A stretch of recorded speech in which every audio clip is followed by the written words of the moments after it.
Hi, and welcome back to another exciting episode of Storytime Anytime. Today, you are going to meet a brave little mouse. Mabel, her brother Morton, and Mom and Dad live at the Clampton's house. Each night when Mr. and Mrs. Clampton go to bed, the mouse family comes out of their little home to feast on cheese left in the kitchen. Well, Mrs. Clampton is not happy and decides to bring home a farm cat. Let's find out what happens when Mabel comes up with a plan to outsmart Tiger the cat.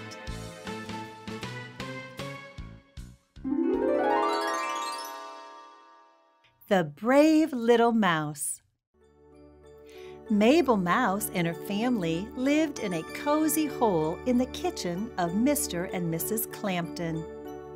Every night at 10 o'clock, after Mr. and Mrs. Clampton went to bed, Mabel Mouse, her father, her mother, and her brother Morton scampered out of the hole to have their dinner.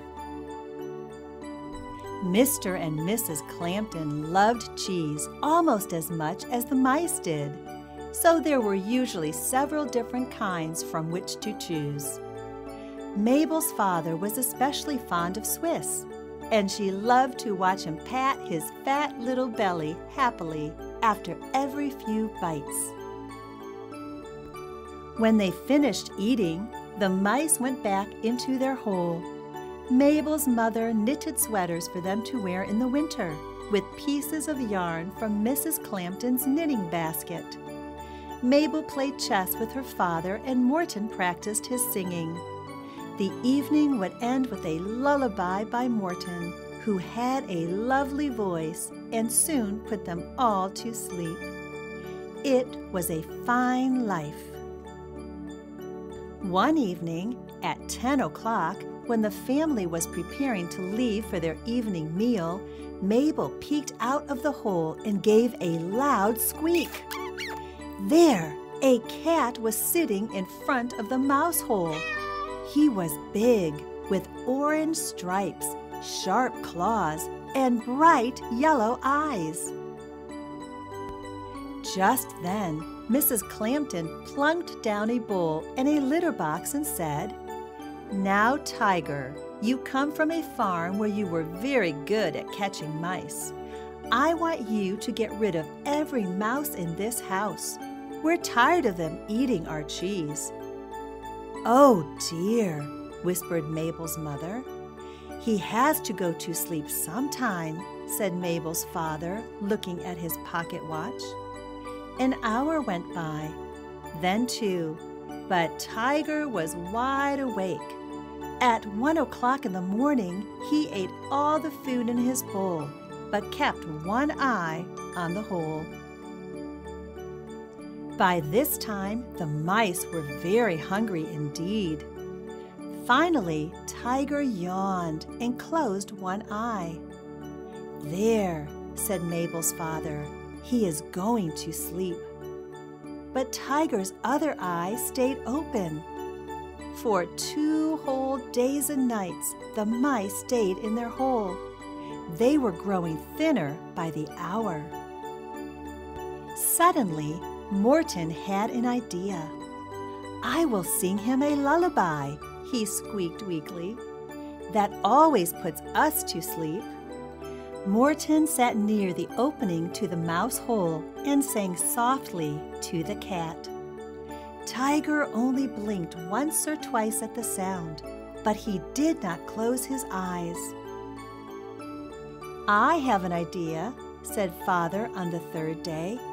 "I will hypnotize him." He swung his pocket watch back and forth in front of the hole. Tiger moved his head back and forth, but he did not close his eyes. Mabel was very worried about her family, especially her father. His little round belly was now flat as a pancake, and he sat in a corner and mumbled, "Swiss cheese," over and over. "Doesn't that cat ever play or do anything else?" asked Morton. Suddenly, Mabel had an idea. "Mother," she said, "start wrapping me in your ball of yarn. I am going out there and get rid of that cat." "I will not let you go out there," Mabel's mother squeaked weakly. "Listen," said Mabel, "I am the smallest, so I can hide best in the yarn.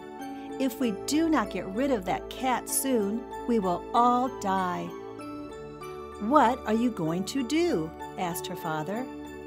But Mabel would not tell them. "Just watch and see," she said, smiling. Mabel's mother started wrapping her in the yarn, round and round, round and round, until you could not see Mabel at all. By this time, the ball of yarn was quite big, and they had to push very hard to get it through the hole. "Wish me luck," whispered Mabel as she rolled out into the room. Tiger stared at the ball of yarn and stuck out his paw hesitantly. The ball started rolling, slowly at first, then faster and faster. Tiger got up and watched. Around the kitchen chair it went, and over went the chair with a bang. Then Tiger began to chase the ball. Around Mrs. Clampton's yarn basket it wound, and over went the basket. Into the pot of ivy it tumbled, and over went Mrs. Clampton's favorite plant. Tiger ran after the rolling ball, but his paws got tangled in the yarn, and he could not get it off. The more he pulled at it, the more things got knocked over. And still, the ball of yarn unwound and unwound until there was almost nothing left of it. All of a sudden, Tiger saw Mabel. He leaped into the air and lunged for the little mouse, but his paw knocked Mrs. Clampton's cookbook off the shelf, and it hit him on the head. Mabel raced into the mouse hole and jumped into her father's arms. "Now just watch," she said. Suddenly, the lights in the kitchen went on, and Mrs. Clampton saw the terrible mess. Tiger was lying on the rug, tangled in yarn and meowing pitifully. "Just look at this room," Mrs. Clampton yelled at Tiger. "How did you get into my yarn? You call yourself a mouser? Back to the farm you go tomorrow. We are better off with the mice. At least they don't make this kind of a mess." The next day, Tiger was gone, and the mice went back to their fine life. "It is good to have Swiss cheese again," said Mabel's father, and he patted his belly. "We owe it all to you, Mabel. You are a brave little mouse." And the whole family nibbled and agreed.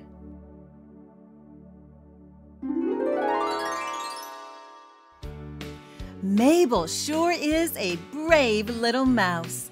Mice are amazing animals. Did you know that a mouse can squeeze through a hole the size of a dime, or even under a door? Mice have collapsible rib cages, so they can flatten their bodies to fit through tiny spaces. If a mouse can fit their heads through a crack, the rest of the body can follow. Mice are good jumpers, climbers, and swimmers. And they like to eat 15 to 20 times a day, which means that a house mouse produces between 40 and 100 droppings every day.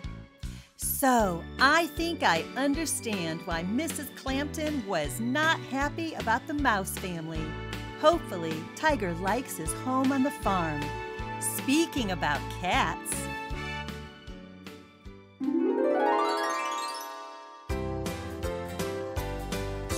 I bought me a cat pleased me. I fed my cat under yonder tree. Cat goes fiddle-I-fee. I bought me a hen pleased me. I fed my hen under yonder tree. Hen goes chimmy-chuck, cat goes fiddle-I-fee. I bought me a duck and the duck pleased me. I fed my duck under yonder tree. Duck goes quack, quack. Hen goes chimmy-chuck, cat goes fiddle-I-fee. I bought me a goose, the goose pleased me. I fed that goose under yonder tree. Goose goes hissy, hissy. Duck goes quack, quack. Hen goes chimmy-chuck, cat goes fiddle-I-fee. I bought me a sheep, the sheep pleased me. I fed that sheep under yonder tree. The sheep goes baa, baa. Goose goes hissy, hissy. Duck goes quack, quack. Hen goes chimmy-chuck, cat goes fiddle-I-fee. Well, I bought me a pig, that pig pleased me. I fed my pig under yonder tree. Pig goes oink, oink. Sheep goes baa, baa. Goose goes hissy, hissy. Duck goes quack, quack. Hen goes chimmy-chuck, cat goes fiddle-I-fee. Well, then I bought me a cow. The cow pleased me. I fed that cow under, well, that same tree. The cow goes moo, moo. Pig goes oink, oink. Sheep goes baa, baa. Goose goes hissy, hissy. Duck goes quack, quack. Hen goes chimmy-chuck, cat goes fiddle-I-fee. Then I bought me a horse, and the horse pleased me. I fed that horse under yonder tree. The horse goes neigh, neigh. Cow goes moo, moo. Pig goes oink, oink. Sheep goes baa, baa. Goose goes hissy, hissy. Duck goes quack, quack. The hen goes chimmy-chuck, the cat goes fiddle-I-fee. Well, I bought me a dog, the dog pleased me, and I fed that dog under yonder tree. The dog goes bow, wow, bow, wow. The horse goes neigh, neigh. The cow goes moo, moo. The pig goes oink, oink. The sheep's going baa, baa. The goose goes hissy, hissy. That duck is still quacking. The hen goes chimmy-chuck, cat goes fiddle-I-fee.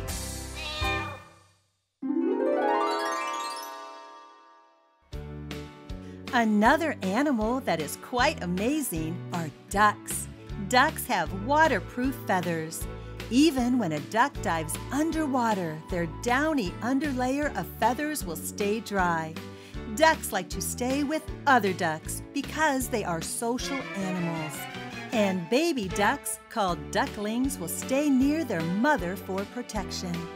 Ducks are birds that are closely related to swans and geese.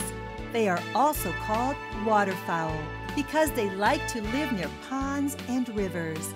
They can be found near both freshwater and seawater and can live on every continent except for Antarctica. Ducks are known for their webbed feet, which helps them paddle in the water. Did you know that ducks' feet have no nerves or blood vessels? It's true. So ducks do not feel the cold, which helps them walk in ice and snow.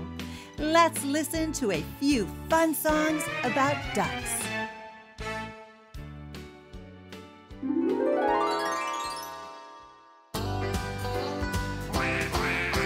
Six little ducks that I once knew. Fat, one skinny, one spare, one's two. But the one little duck with the feather on his back, he led the others with the quack, quack, quack. Quack, quack, quack, quack, quack, quack. He led the others with the quack, quack, quack. Down to the river they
Yes, ducks are quite spectacular creatures.